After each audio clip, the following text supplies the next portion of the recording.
दोस्तों, आज की कहानी है जेठानी जी। इज्जत तेरी मेरी नहीं है, हमारी होती है।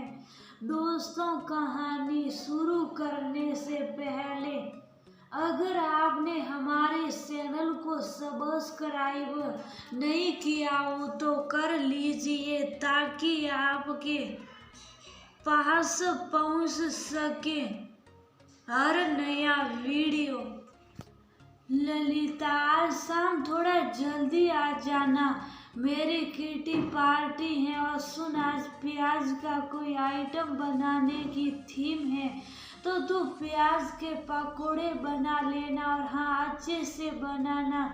मुझे पहला स्थान मिलना चाहिए ताकि इनाम मुझे मिल सके। समझी? मुस्कुराते हुए सीमा ने अपनी काम वाली बाई ललिता से कहा, हाँ हाँ दीदी, मैं जल्दी आ जाऊंगा। अरे देखिएगा ना, हमारा पकोड़ा ही पहला नंबर आएगा। ललिता जल्दी आने का आश्वासन देकर चली गई। सीमा जिस घर में रहती थी, उसी घर में ऊपर उसकी देवरानी विभा रहती थी। असल में ये उनके सास ससुर द्वारा बनवाया हुआ घर था, जिसके एक हिस्से में सीमा का परिवार, दूसरे हिस्से में देवरानी विभा का परिवार रहता था। प्रॉपर्टी विवाद के कारण दोनों परिवार के रिश्ते अच्छे नहीं थे।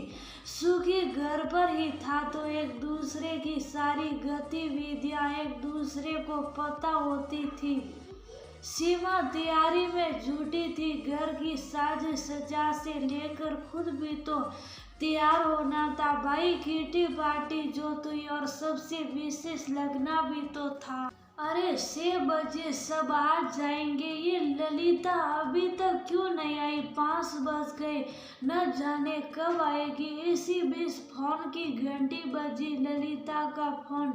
ललिता का नाम देखते ही गुस्से से लाल सीमा सीखती हुई बोली, तेरा समय अभी नहीं हुआ है क्या आने का? जिस दिन कुछ विशेष काम होता है, तेरा नाटक शुरू हो जाएगा। बिना ललिता की बातें सुने न जाने क्या क्या गुस्से में आकर सीमा बोले जा रही थी, तभी उधर किसी पुरुष की आवाज आई, मैडम ललिता हॉस्पिटल में है। वो घर से जल्दी निकली थी कि आज मैडम के घर कुछ ज्यादा काम है, पर हड़बड़ी में ऑटो वाले से टक्कर हो गया है और उसे चोट लग गई है। सीमा के पांव तले जमीन ही खिसक गई।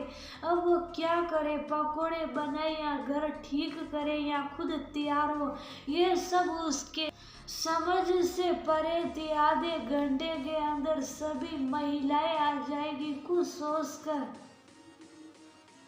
फोन की ओर हाथ बढ़ाया ही था कि बाहर से ऑर्डर कर दूं। वैसे भी आज तो मेरी इज्जत का फालूदा बनना ही है। तभी अचानक एक आवाज, दीदी।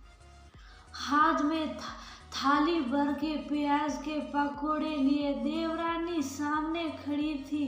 दीदी, आप फोन पर बात कर रही थी तो मैंने सुन लिया था, सो मैंने पकोड़े बना लिए हैं। आप तैयार हो जाए। हमारे बीच मतभेद जरूर है, पर जब घर परिवार की बात आती है तो इज्जत तेरी मेरी नहीं है, हमारी होती है। और पकोड़े से भरा थाली रखकर विभा चली गई। सीमा कुछ सोच पाती इससे पहले ही किटी की सभी महिलाएं सीमा के घर आ गई। मौज मस्ती के बीच सीमा के पकोड़ों की भी खूब तारीफ हुई। इतने कुरकुरे पकोड़े, वाह सीमा, आज तो तुमने कमाल कर दिया। लगता है दिन भर मेहनत किया है पकोड़े बनाने में। तारीफ की पुल बांधती महिलाएं सटखारे ले लेकर पकोड़े का आनंद ले रही थी। हमेशा से प्रति दबंदी समझने वाली सीमा विभा के इस व्यवहार को समझ ही नहीं पा रही थी ना। कहीं ना कहीं दिल से देवरानी का धन्यवाद बोलना चाहती थी। जैसे ही पार्टी खत्म हुई, प्रथम आए पकोड़े गिफ्ट हाथ में लिए विभा के पास पहुंचकर सीमा ने धन्यवाद के साथ विभा के हाथ में गिफ्ट देते हुए कहा, इसके असली हकदार तुम